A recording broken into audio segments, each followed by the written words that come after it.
É pra falar a lista? Estamos aqui. Vou ter que chamar o Rodrigo Caetano, os 27 presidentes de federações estaduais, a Leila, o BAP, todo mundo. Não, vamos para a lista, vai. Pra lista já? Já. O pai, vai, deixa eu fazer a lista. Mas são duas listas. A sua lista, PVCeto e a minha Maureto. A sua da Itália. Eu vim em homenagem à Esquadra Azzurra com a camisa da Itália anos 70. Non c'è una bevanda alcolica degli sponsor? Mamba Water. Non c'è una bevanda alcolica degli sponsor? Não tem uma bebida alcoólica do patrocinador? Apretinho com moderazione. Não tem. Não. Vamos para a lista. Pô, a vida do Ancelotti é muito melhor que a nossa. Muito melhor. Pelo amor de Deus. Chiome, um beijo. Calma, não vai ter Chiome aqui, mas eu quero a sua lista, PVC. A minha? É o seguinte, Primeiro. Ideia de umas manias. Cada um faz a sua lista. Como faltam, a gente tá gravando faltando 100 dias para a Copa. Aí, se a Copa do Mundo fosse agora, qual seria a lista do PVC? Qual seria a minha? Eu vado parlare mio portuguese perfeito, que eu aprendi. Graças a Roberto Piantino, está cada vez melhor. Parabéns, Piantino. Parliamo em português bene. Portieri. Bene. Você dá a tua lista dos goleiros, tá. Alisson, do Liverpool.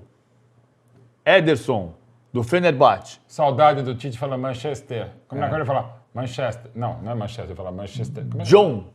John, Nottingham Forest. Tá bom, não posso fazer caretas. Vai, faz a sua. Defensores.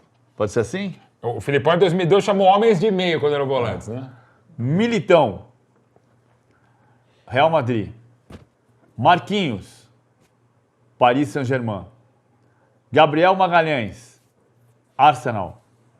Alexandro, Flamengo.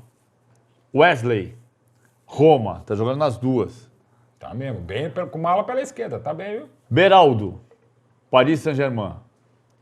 Douglas Santos, Zenit. Danilo, Flamengo, meu líder. Eu gosto dele. Homens de meio. Falou, Felipão. Homens de meio. Bruno Guimarães, Newcastle. Gostou da pronúncia? Newcastle, adorei, cara. Newcastle. Casimiro. É pra mandar saudades pro Tite? Olha lá, Bruno. Manchester United. Paquetá, Flamengo. Andrei Santos, Chelsea. Andréas Pereira, Palmeiras. Matheus Pereira, Cruzeiro. Ederson, Atalanta. Homens de frente. Meias atacantes, diria o Filipão. Matheus Cunha, Manchester United. Manchester, ali.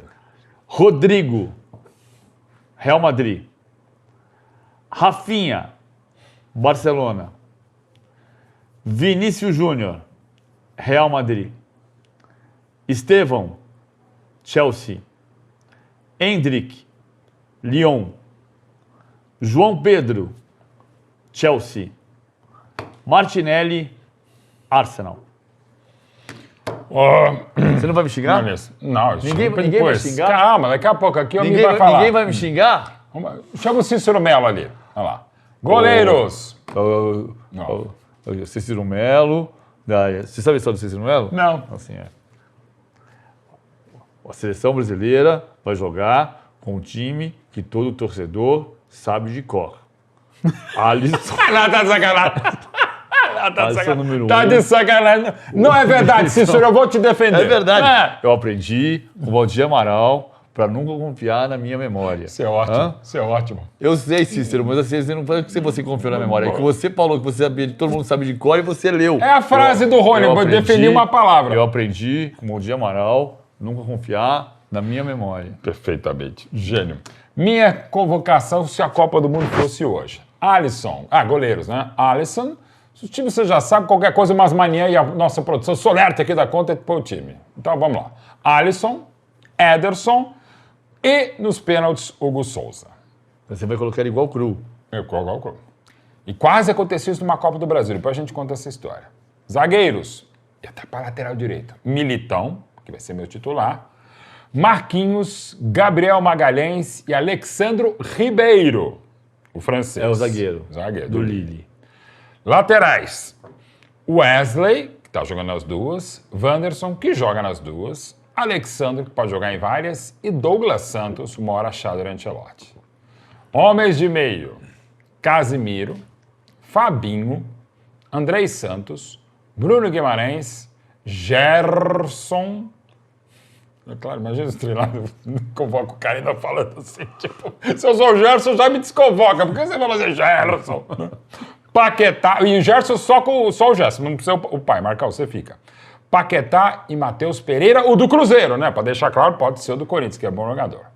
Atacantes, Estevão, Rafinha, Vini Júnior, João Pedro, Rodrigo, Hendrick, Matheus Cunha e Martinelli. E agora, em homenagem ao saudoso e grande mito e mitômano também, João Saldanha, eu vou escalar as feras do Mauro. Já vou escalar meus 11 titulares para começar a Copa, tá? Alisson, Militão, Marquinhos, Gabriel Magalhães e Alex Santos.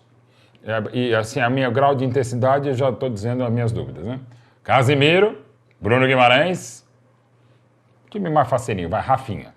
Estevão, Vinícius Júnior e João Pedro. E lamento pacas, hoje, quando estamos gravando aqui, faltando 100 dias para a Copa, eu não levaria o Neymar hoje. Não, nós dois. Não levaríamos o Neymar. Nós dois não levamos o Neymar. Com dor no sangue na alma. Sabe o que o Neymar vai fazer? Depois, daqui uns meses? Chupa, Mauro. Chupa. Espero que dê tudo certo, tipo o Romário em 2012 que não precisou. Mas, de novo, estamos gravando hoje. Eu torço de coração mesmo que o Neymar esteja entre os 26. Mas por que você está convocando a seleção brasileira com a camisa da Itália? Porque foi isso que não deu tempo de voltar para casa e homenagem a Carlo Ancelotti, pô. Nosso grande Carleto. Tá bom. Abrimos as perguntas que eu dessa vez não. Cadê? Mauro, PVC! Não sou aqui o Mi, sou o Felipe Masmania, mas bora conversar um pouco sobre essas escolhas de vocês. Vamos por ordem de posição das polêmicas. Vocês acabaram escalando entre 21, 22 jogadores iguais. Acho que tá mais ou menos na linha do que o Ancelotti está prevendo. Você viu? A imprensa é uma porcaria. Ele acha que são 21 ou 22. Mas assim, não tem que ser exato. Eu lembro um aluno meu da FIA falou cerca de 12 pessoas. Eu falei, não, cara, eu é 10 ou é 20. Cerca de 12. Você pode dizer, se não me engano, mas vocês escalaram 21 jogadores iguais, se não me engano. E só pra dizer uma coisa, desde 93, eu mas 99% das convocações eu sempre, quaisquer que fossem, Copa do Mundo, claro, né? Copa América, essas coisas. Eu sempre faço uma lista ao mesmo tempo para comparar a minha com a do treinador. Só uma vez, a que eu menos troquei de nomes é de 2014. Eu só teria trocado o Miranda pelo Henrique. Só. O resto eu concordo com todas. Agora a do Dunga foi a que eu mais troquei. Lembro se eram 8 ou 9 nomes do Dunga em 2010 para a África do Sul. Agora a gente vai deixar você perguntar de novo. Vamos nessa, vamos começar com os goleiros. Mauro Betting chamou Hugo Souza como terceiro goleiro, PVC chamou o John. A sua escolha pelo Hugo Souza é pelos pênaltis, Mauro? Eu sou muito fã do Hugo, eu já falei algumas vezes que para mim é o maior potencial de goleiro que pintou no Brasil nos últimos anos. Não foi tão bem no Flamengo, está muito bem no Corinthians. Mas assim, você trouxe quem? John. Eu acho que é uma maldade. O John ficou parado, sim, em 20, mas ele fez muita coisa pelo Botafogo em 24, tem a experiência internacional agora, que o Hugo teve pouco, menor e com menos qualidade, mas eu acho o Hugo Souza bem mais goleiro que o John, por isso eu vou de Hugo Souza. E pelos pênaltis também. O Everson, por exemplo, não poderia ser um nome, pensando nos pênaltis, o Everson que pega pênalti e bate pênalti eu também. acho um ótimo goleiro, mas não de nível de seleção para esse nível deles. Eu acho o Everson mais, mas é muito bom goleiro, tá? Melhor do que eu imaginava quando ele começou. Maravilha. E você, PVC, justifica essa escolha pelo John, além do Alisson e do Ederson, os dois convocaram o Alisson Aí e eu não Ederson. falo de jogadores que eu não convoquei. Não, brincadeira. Eu acho o John mais goleiro no jogo do que o Hugo Souza. Eu não acredito em trocar de goleiro na hora da decisão por pênaltis. Acho que isso, tirando o Tim Krul contra a Costa Rica pela Holanda em 2014, não tem praticamente bibliografia. Você pode precisar das 5 alterações nos 120 minutos e não ter como fazer a alteração do goleiro para os pênaltis.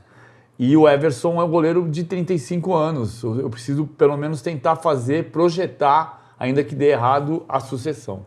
Maravilha. Eu pensaria no Bento, tá? Só para deixar um nome que bateu na trave para mim, era o Bento, no lugar do Hugo Souza. Boa. E Copa do Mundo não é momento, Copa do Mundo é experiência. Por isso que o Alisson só se discute no Brasil e o Ederson, mesmo jogando na Turquia. Boa, vamos falar um pouco desse sistema defensivo, algo um pouco inédito, pelo menos na minha visão. Muitos jogadores que podem fazer diversas funções nesse sistema defensivo. A gente tem o Danilo, que pode ser zagueiro, lateral direito, lateral esquerdo. O Wesley, que está sendo mais lateral esquerdo do que direito na Roma, sendo decisivo. Tem também o... Qual outro lateral que vocês falaram que faz as duas? Wanderson. O Wanderson também faz as duas. Então, vários jogadores que podem fazer mais de uma função. Pode fazer com que acabe sobrando uma vaguinha, né? Pode chamar 3 laterais, pode chamar um zagueiro a menos. O que vocês acham dessas possibilidades do sistema defensivo? Eu vou conectar a imprensa tem uma falta de cultura, de lembrança, de memória, né? Não, Por exemplo, o Edinho em 78 podia ser zagueiro. Ele era zagueiro e foi invenção do Cláudio Coutinho na lateral esquerda. Jogou Bobagem. lateral esquerdo, jogou o Rodrigues Neto. Jogou depois, acabou o Rodrigues Neto. E o Nelinho jogaram um de ponta. O Toninho jogou de ponta direita. O Daniel Alves foi ponta direita. Mas você trouxe um cara que me doeu não trazer, que é o Danilo. O Danilo, zagueiro, lateral e volante do... Eu adoro. O Danilo devia ser o porta-voz da seleção brasileira, mas ainda acho que... E não é porque ele fez o gol contra o Palmeiras em Lima. Eu gosto demais do Danilo, a experiência dele como pessoa, um dos caras mais sensacionais que eu conheci no futebol, e a gente precisa de lideranças como ele. Mas eu ainda prefiro o Alexandre Ribeiro, apesar de ter tido uns momentos meio ruins lá na França. Eu acho, pela idade, e já temos vários jogadores versáteis, eu levaria o Alexandre Ribeiro, mas é a dúvida que eu persisti até o final entre Danilo, do Flamengo, e o Alexandre Ribeiro. Mas eu respeito muito o Alexandre Ribeiro no lugar do que eu convoquei o Beraldo. O Danilo eu acho importante cara que eu cogitei também. Pela liderança, por ter 26 jogadores. Se fossem 23, o Danilo estaria fora. Perfeito. Mas em 26... O Danilo e o Casimiro são muito líderes desse grupo desde 2021, naquele episódio da Copa América que não ia ter no Brasil, que os jogadores disseram para o presidente da CBF que não queriam ter a Copa América no Brasil. E depois, de manhã, o presidente disse que não ia ser, o Rogério Caboclo. De tarde tinha a Copa América no Brasil. E os dois, o Danilo e o Casimiro, foram muito líderes daquele grupo. E é muito importante para ter alguém que diga, ó, deu errado em 2018 e 2022, por causa disso a gente vai corrigir, dar um pouco do caminho. Por isso que eu coloco o Danilo no grupo, ainda que ele possa até não jogar. E é o que eu defendia também a convocação do Daniel Alves lá em 22, com outras características, também não precisa nem entrar maiores detalhes. Mas o Danilo, eu vou dizer, faltam 100 dias, né? Nesses 100 dias talvez o Danilo possa entrar no lugar do Alexandre Ribeiro. Vamos falar um pouco agora das opções de meio campo. O PVC, você chamou a família Pereira em peso, hein? Andreas Pereira e Matheus Pereira. Queria que você justificasse essas duas escolhas. Sabe, PVC, você podia me chamar também, né? Com as minhas empresas, o livro do avião. Acho que você podia falar um pouco dessas escolhas, PVC. O Andreas, que já foi convocado para a seleção brasileira, mas nas últimas não foi. E o Matheus Pereira, que, se eu não me engano, seria uma convocação inédita. O que eu entendo só, eu reluto com o Matheus Pereira. Também. Não acho que seja um jogador de seleção propriamente, mas quando eu montei a lista e cheguei à conclusão de que a lista tem muito jogador de primeiro volante, segundo homem, terceiro homem e não tem um ponta de lança. Isso. E aí eu pensei em quem podia ser esse ponta de lança e quando você espreme, não tem. Talvez assim como eu falei do Danilo, tendo 26 jogadores, é possível que esse jogador nem entre em campo. Mas você tem uma opção de mudar sistema, se for preciso. Tendo um jogador de uma característica diferente. Ainda que o Matheus Cunha possa ser esse jogador, a minha impressão é que o Matheus Cunha, que está entre os atacantes, ele vai ser titular do meio, jogando do lado esquerdo, fechando o corredor. Concordou. Absolutamente isso. O Matheus também é um nome que eu estava em dúvida, ainda pensando, eu quero ter o Neymar lá, mas para isso ele vai ter que ter uma sequência que ele não está tendo e precisa estar 101% até para o Ancelotti levá-lo. Então nessa eu acho o jogador diferente, é o cara diferenciado e com 26 você pode ter esse cara, porque a gente tem... Ninguém no mundo tem tanto camisa 7 ponta direita como o Brasil tem. Centroavante você pode discutir, mas tem bons nomes, inclusive nomes que não couberam. E acho que a gente pode ter esse cara como o Matheus Pereira, assim, que é muito bom jogador e tem potencial. Não é nem para ser... A primeira opção minha é Rafinha, pode jogar o Paquetá mais à frente, eventualmente se estiver bem fisicamente o Rodrigo pode jogar ali, mas é um cara diferente. Como essa característica, como bem explicou de novo o PVC, eu ficaria com o Matheus Pereira. Mas, e falando de versáteis, eu levo o Fabinho também pela versatilidade. Ele gostar demais dele, experiência de Copa, experiência internacional, ele pode jogar de lateral, que já foi a primeira convocação, zagueiro, volante, pode jogar de tudo, o Fabinho. No final, eu vou te explicar por que Neymar não. Boa, vamos deixar essa para o final. Falando um pouco do Andreas Pereira agora, PVC, uma mais provocativa. Se o Mauro tá levando o Hugo Souza para defender os pênaltis, você tá levando o Andreas para ele dar aquela pisada na marca da Cal e prejudicar os atacantes adversários? Não, porque eu acho que ele pode ser o homem de segundo homem de meio campo e terceiro homem de meio campo, ou eventualmente se preencher o meio campo mais à frente para mudar a característica. Porque eu acho, a minha impressão é que vai ter um time com Alisson, Militão, Marquinhos, Gabriel Magalhães e Alexandro. Que é a minha zaga. Da direita para a esquerda, Rodrigo, Bruno Guimarães, Casemiro e Matheus Cunha. Rafinha e Vinícius Júnior, com o Estevão disputando posição com o Rodrigo ou com o Matheus Cunha. Mais com o Rodrigo. E aí são duas linhas de quarto. E o Andreas pode ser um cara que mude essa característica do meio-campo também, mude configuração de meio-campo. Ele pode entrar na função do Bruno Guimarães, mas ele pode mudar a configuração de meio-campo. É nisso que eu estou pensando, em ter jogadores que possam mudar a característica tática da equipe. Legal. Falando agora sobre as opções ofensivas, acho que é onde o Brasil está Além do melhor que, servido. o Flamengo vai jogar a Copa, não? Oi? Não, o Flamengo não vai jogar a Copa. Não vai. Não, nem o Palmeiras. No Palmeiras. Falando um pouco dessas opções ofensivas, acho que todo mundo vai concordar que é onde o Brasil está melhor servido, com muitas opções. Vi que os dois colocaram o Endrick na convocação. Acho que esse efeito Lyon, o desempenho que ele está tendo nesse início de temporada pelo Lyon, está motivando bastante ele ser um nome mais possível para a Copa do Mundo. Nesse momento, faltando 100 dias, eu ficaria mais com o Luiz Henrique do que com o Endrick, embora não seja exatamente a mesma função. O Luiz Henrique é daqueles casos raros que entrou na seleção voando e como se estivesse treinando, né? Jogando videogame, assim.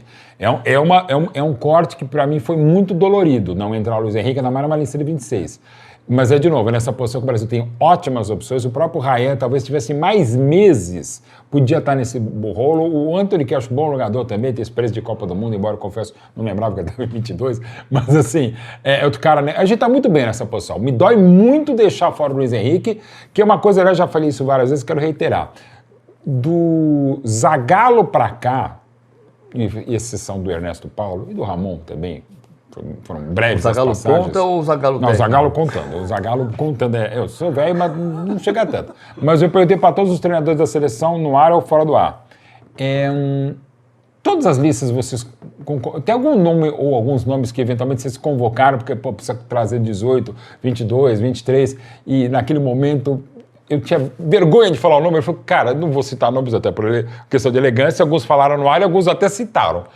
Nossa, era assim, às vezes vinha a pergunta, eu falei, concordo com você, mas não posso falar, né, eu tive convocado, tinha outro e tal. Então assim, alguns, não vou dizer que ninguém desses meus 26 é assim, ai meu Deus, mas assim, alguns cortam, né, para mostrar até que a gente tem um bom potencial de seleção. E o Luiz Henrique é sim um cara que eu gostaria de ver na Copa do Mundo, tá? Me dói não estar na seleção. Vamos fechar então essa coletiva com a maior polêmica da lista. Nem Mauro nem PVC colocaram Neymar. Ancelotti tem falado desde o começo que só vai levar jogadores que estejam 100% fisicamente, 90% para ele não basta. Acho que esse é um dos principais motivos para vocês não estarem levando o Neymar para a Copa do Mundo, do Mauro e do PVC. Tem uma frase do Bielsa recente que eu acho estupenda. Ele diz assim... quando eu tenho 26 para convocar, significa que 3 jogadores são terceira opção. Eu tenho um titular e um reserva, o que dá 22. Tenho um terceiro goleiro, o que dá 23. Então eu tenho 3 jogadores que vão como terceira opção. Para ter como terceira opção, ele tem a certeza de que ele não vai jogar, embora ele possa lutar para reverter essa condição. Você prefere ter no seu grupo um cara que tenha extremo orgulho de ser a terceira opção?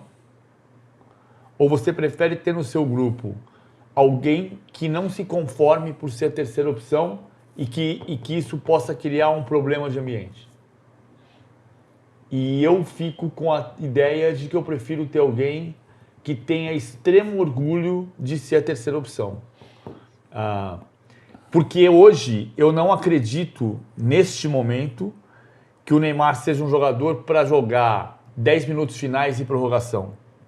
E que ele participe do grupo entendendo que o papel dele é 10 minutos finais e prorrogação. Neste cenário de hoje, e não entendo que ele com 10 minutos finais e prorrogação ser o jogador para decidir jogos muito, muito relevantes. É por isso que hoje eu não levo. Se ele em maio for a cereja do bolo, isso pode mudar.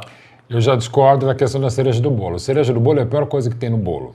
Primeiro, não é nem cereja, no mais das vezes, e é uma porcaria daquelas tantas expressões horrorosas que o Brasil... Por que cereja no bolo? Inventa qualquer coisa. A gente tem culinária tão maravilhosa, a exceção do coentro da pizza portuguesa. Por que a cereja do bolo? Em relação ao Neymar, o que é mais Azeitona importante. na pizza. Azeitona rouba o sabor da pizza, é uma porcaria azeitona. Então, bom azeite de oliva. Mais um motivo para não levar. Boa. Nem azeitona. Nem azeitona, pizza, muito menos a nem cereja do bolo. Mas o Neymar pode ser o bolo todo. Eu acredito que até pela experiência, o Neymar sabe que ele não vai ser... Pode ser até o 10. Aliás, o 10 seria quando ele entrasse dar a faixa de capitão para ele. Embora temos grandes lideranças como o Casemiro e na lista do PVC o Danilo também, que a princípio será reserva. Mas assim, o Neymar... eu entendo que ele sabe o momento dele e o lugar dele. Todo mundo gosta do Neymar. Isso é uma das coisas legais, não na imprensa, né? Mas de jogadorzada, né? De modo geral, o CBF, todo mundo gosta dele. O Ancelotti acredito que sim também. Não teria, pode não amar, mas pode não desgosta. Então, ser uma liderança positiva, já vivenciou tudo que vivenciou, sofreu e tal. Então, ele no banco é legal. Para a FIFA é maravilhosa, né? O diretor de TV, o Rafinha erra uma passe e já mostra o Neymar no banco, aquela coisa. Vai ser a transmissão inteira a Neymar TV, ok. Mas eu entendo que eu acho que ele seguiria... A frase do Bielsa, mais uma vez, é brilhante. Aliás, o Bielsa, das frases mais brilhantes, é quando ele fala, não sei porque tanta... Não é exatamente assim, mas ele fala, não sei porque tanta gente gosta tanto de mim, porque eu não ganho muita coisa na vida. Não, o cara né? pergunta para ele, né? Quando ele subiu com o Leeds, o repórter pergunta em inglês e está o tradutor do lado dele, e o repórter vai perguntando, o senhor que ganhou tantos títulos na vida, ele começa a rir. Aí quando ele termina, o tradutor vai traduzir para ele, ele fala assim, não precisa traduzir, não, eu entendi. Diz para ele que esse negócio de título eu não tenho, não. Não tem, é uma pena, não por aquele baita... A melhor Argentina que eu vi na vida foi que ele dirigiu de 99 a 2002, até a Copa, ainda bem, mas tudo bem. Mas assim, eu acho perfeita a análise, mas eu acho que o Neymar não cabe tanto, porque o Neymar, eu entendo, feeling, informação de que ele seguraria essa onda, sabe que não tem condição. E acho que no momento revulsivo, como para mim faltou ele em 2010, ele e o Ganso, vou dizer que o Brasil ia ser hexa lá em 2010, mas faltou ele na lista do Dom. Você já viu o Ancelotti falando português? E falando português quando ele fala do Neymar? Hã? Vamos fazer? Pergunta para mim em português qualquer coisa. Sobre o Neymar? Não, primeiro sobre qualquer coisa, depois sobre o Neymar. Eu vou mostrar para vocês a diferença entre o português de Carlo Ancelotti ao falar sobre qualquer assunto e ao falar sobre Neymar. Boa, vamos lá. Como você avalia as chances do Brasil na Copa do Mundo de 2026? Brasil ficou bom, hein? Ficou bom, hein? Ficou bom, hein? O Brasil tem grupo de jogadores muito bom. Nenhum país do mundo tem tantos jogadores para convocar como o Brasil de alta qualidade. Nenhum país. E você vai levar o Neymar? Non c'è un grande giocatore, Campione, però in portoghese como se parla é muito difícil de falar português, quando se fica nervoso, muito difícil, e aí se cambia todo, se mela todo, você fala português e espanhol e português. Ele fala 100%, aí um pouco de informação, assim, ele está absolutamente... sabe das responsabilidades, sabe do tamanho do Neymar, analisa ele com talento, mas ele tem acesso à comissão técnica, não só da CBF, mas toda tem acesso ao famoso GPS, a tudo aquilo que não só você observa em campo, ou pela televisão, pelo YouTube, mas os dados, né? E os dados hoje não convocam o Neymar. Então, assim... Neymar... tenho que falar português com mais cuidado, porque posso cometer um deslize e falar aqui, Neymar. Pra cá. Então, ser o grande jogador e mistura tudo. Mas, de novo, eu lamento hoje, há 100 dias, enquanto estamos gravando aqui a nossa coletiva, não chamar o Neymar. Espero que isso mude, mas é torcida, é mais de convicção. Mauro, você acha que vai estar lá? Pelo Ancelotti, eu acho que não. Por você, pela lista de você, pelo apreço, pelo carinho que você tem pelo Neymar, pode me chamar de Neymar Zete? Pode. Mas mesmo Neymar Zete, no momento, infelizmente, mesmo com 26, eu não levo o Neymar. E pra gente fechar de vez por aqui, queria que vocês dessem o palpite de vocês para quem vai ser o campeão da Copa de 2026 e por quê. Espanha e Portugal farão a final e a Espanha vai ser bicampeã. Copa do Mundo em país neutro, em continente, porque são 3 países, né? Em continente neutro, ou seja, que ninguém ganhou, abre o campo para novatos ou para qualquer coisa. Claro que a Espanha não é qualquer coisa, e há muito tempo não é. Mas, inclusive, foi o que a gente viu em 2010, quando a gente teve um campeão inédito, que podia ser Espanha, podia ser Holanda. Muita gente dizia, maldosamente, não vou citar um beijo pro Silvério, que eu falei, essa final não vai ter campeão, né? Vai ser 2 vezes, Espanha e Holanda. Eu falei, não chegou a tanto, né? No final da prorrogação, graças ao Iniesta. Na pior Copa... na segunda pior Copa que eu vi na vida. A de 90, para mim, foi perto de 2010. Mas eu acho que vai ser uma Copa legal e vai dar Espanha e Portugal. O Brasil vai até a semifinal, cai para Portugal. A França, que tem um baita time, perde para a Espanha. E a Espanha ganha de Portugal. Uma grande final lá em New Jersey. Eu não vou dizer que é campeão. Eu só vou dizer o seguinte, que eu tenho uma convicção disso. Cara, tem muito jogador. O Brasil tem muito jogador. Se ele acertar o meio-campo, com o sistema defensivo que tem, se ele acertar o meio-campo, vai ser muito difícil ganhar do Brasil. Vai mesmo. Ou seja, estamos esperançosos. Agora, rapidinho, o PVC e Masmania. Eu estava mais... Não, chega a gente ser campeão. O Ancelotti falou que está liberado, acreditar. Isso é bonito. Eu até acho que ele aprendeu no carnaval. Ficou assim, bom, hein? Eu estava mais esperançoso em 2018 do que em 2022. Em 14 eu estava com uma esperança boa, não tanto quanto do Parreira quanto do Filipão. Em 2010 eu não tinha tanta esperança. Em 2006, como quase todo mundo, esperava uma Copa legal e eu achava possível. Para pegar E no Penta eu estava com esperança, tá? Eu achava que dava para ser bom, embora era até por exclusão. Quando a França ganha da Escócia, se eu não me engano, em março, no Stade de France de 2002, acho que foi 5-0. Eu lembro direito de ter escrito isso na época, no Agora São Paulo. Falei, a única boa notícia para o Brasil e para o mundo é que a França está jogando tanta bola em março que é impossível ela estar jogando assim. Aí o Zidane, umas semanas da Copa, se estrepa e os caras não fazem um gol. E a Argentina, que para mim, eu repito, desde que eu vejo futebol, para mim o melhor time que eu vi da Argentina foi de 99 até a Copa, até cair no grupo da morte e não ir tão bem. É a melhor Argentina que eu vi, tá? Embora não tivesse Maradona e, claro, não tivesse Messi, mas como o time era o time do Bielsa. Então, assim, e aí em 2002 a gente foi aquela coisa, a gente era um funcionário do mesmo McDonald's, jogando bem aquela Copa, aí no jogo da festa contra o Paraguai e Fortaleza perdemos por 1-0. Quer dizer, aquele time funcionou e olha que não tinha... Podia ter tido Romário, Amoroso, Djalmin, Alex, Sony Anderson, Elber, o Emerson Puma que estava lesionado. Enfim, a gente tinha uma grande geração, mas a gente teve o time da Copa, né? Que às vezes acontece. A Itália. A Itália, essa de 82, não essa camisa, mas de 82, ela ficou de outubro de 81, de outubro de 81 a novembro de 83, ela ganhou 4 jogos. Os 4 jogos precisavam na Copa de 82. Acontece. Vou te contar uma história para a gente terminar. Como muitas vezes o favorito não significa nada antes da Copa. Já diria o Paiva. Embora eu ache que você tem que trabalhar 4 anos estudando para a prova, estudando para a Copa para se dar bem lá. Não é você acreditar que na Copa vai ser o melhor daquele mês, porque você tem que trabalhar para estar bem naquele mês. Mas assim, a história do favorito. Em 82, muita gente achava que o Brasil ia ser campeão do mundo, eu tinha 12 anos. Na época vendia a camisa oficial da seleção brasileira, que tinha o raminho de café do lado de cá, o símbolo da Topper na manga esquerda e tinha uma diferença na camisa vendida pela Poupança Continental. Tinha um loguinho da Poupança Continental do lado de cá, depois a Poupança Continental faliu. Eu comprei essa camisa e cheguei em casa e falei pro meu pai, olha que legal a camisa oficial da seleção brasileira, não sei o que, ela tinha 12 anos para ter isso. O único problema, pai, é que a camisa tem 3 estrelas. E depois da Copa, vai precisar ter 4. A culpa é sua. Aí meu pai falou assim, calma, não é assim, tem que jogar a Copa primeiro. Em 2005, eu comprei a camisa oficial da Seleção Brasileira e todo mundo achava, muita gente achava, eu não tinha essa convicção, te juro, que o Brasil ia ser campeão do mundo com o Ronaldo, Ronaldinho, Adriano, Kaká. Robinho vindo do banco. E eu não tinha essa convicção. Mas eu comprei a camisa da Seleção Brasileira oficial e dei de presente pro meu filho, que tinha 6 anos. Ele olhou para a camisa e falou para mim, pai, olha que legal, a camisa é sensacional, né? Pena que tem 5 estrelas e depois da Copa vai precisar ter 6. Sério que ele falou a mesma coisa? A mesma coisa. Cara, o DNA é terrível. Que coisa juro. sensacional essa Te história. juro. Essa história é sensacional. Te juro. Eu falei para ele. E ele tinha 6 anos. 6 anos. João tinha 6. P, Sensacional. Né? só que tem assim, primeiro tem que jogar a Copa. A gente não tem certeza que vai ganhar. A gente pode não ganhar. Mas foi a mesma história, em 82 e 2006. Aí, cara. Comigo, com meu pai e com meu filho, comigo que era o pai. A mesma história. Favoritismo antes da Copa não quer dizer que vai ganhar. Não, depois dessa não tem mais o que dizer. A única coisa é o seguinte: quando o PVC tiver neto, muita calma na hora de comprar camisa.